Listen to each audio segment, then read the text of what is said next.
ఉత్తరప్రదేశ్లోని ప్రయాగ్రాజ్లో మహాకుంభమేళాకు భక్తుల తాకిడి పెరిగింది. మాఘ పౌర్ణమి నేపథ్యంలో పుణ్యస్నానాలు చేసేందుకు లక్షలాది మంది భక్తులు త్రివేణి సంగమానికి తరలి వస్తున్నారు. ఇవాళ తెల్లవారుజాము నుండే పెద్ద సంఖ్యలో భక్తులు గంగమ్మలో పవిత్ర స్నానాలు ఆచరిస్తున్నారు. మాఘ పౌర్ణమి వేళ త్రివేణి సంగమానికి 3 నుండి 4 కోట్ల మంది భక్తులు తరలి వస్తారని అధికారులు అంచనా వేస్తున్నారు. దీంతో భక్తులు పర్యాటకులకు ఎలాంటి ఇబ్బందులు రాకుండా అధికారులు ఏర్పాట్లు చేశారు.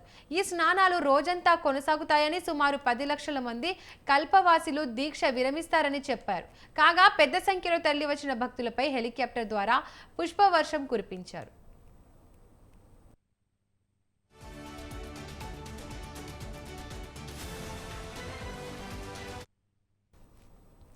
కుంభమేళాలో 5వ పవిత్ర స్నానాలు కొనసాగుతున్న నేపథ్యంలో భక్తులు పోటెత్తారు. దీంతో ప్రయాగ్రాజ్ చుట్టూ 350 కిలోమీటర్ల మేర ట్రాఫిక్ జామ్ ఏర్పడింది. ఈ నేపథ్యంలో ప్రయాగ్రాజ్ను నో వెహికల్ జోన్గా ప్రకటించారు. ఎమర్జెన్సీ, అత్యవసర సేవలకు మినహాయింపు ఇచ్చినట్లు మాఘ పౌర్ణమి స్నానాలు ముగిసే వరకు ఈ ఆంక్షలు వర్తిస్తాయని అధికారులు వెల్లడించారు.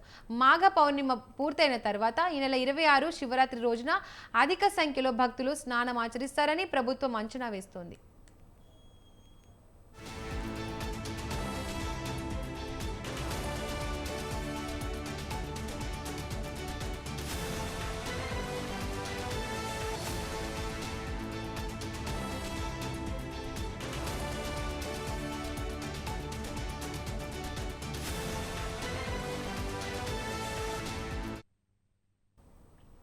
మౌని అమావాస్య రోజున తొక్కిసలాట జరిగింది. దీనిని దృష్టిలో ఉంచుకొని ఏర్పాట్లు పకడ్బందీగా చేశామని అధికారులు అన్నారు. ఇప్పటికే ప్రయాగ్రాజ్లో ఏర్పాటు చేసిన పార్కింగ్ ప్రాంతాలన్నీ వాహనాలతో నిండిపోయాయని తెలిపారు.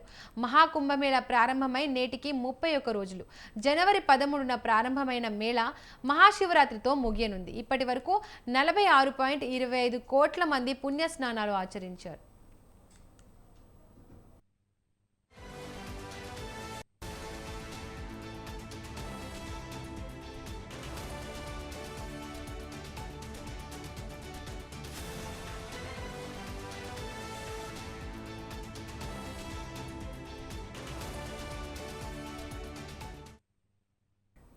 ప్రయాగ్రాజ్లో జరుగుతున్న కుంభమేళాకి భక్తులు ఊహించని స్థాయిలో పోటెత్తుతున్నారు. కుంభమేళా జరిగే 45 రోజుల్లో మొత్తంగా 45 కోట్ల మంది భక్తులు పవిత్ర గంగా నదిలో పుణ్యస్నానాలు ఆచరిస్తారని ప్రభుత్వం అంచనా వేయగా కేవలం నెల రోజుల వ్యవధిలోనే ఆ సంఖ్య దాటిపోయింది.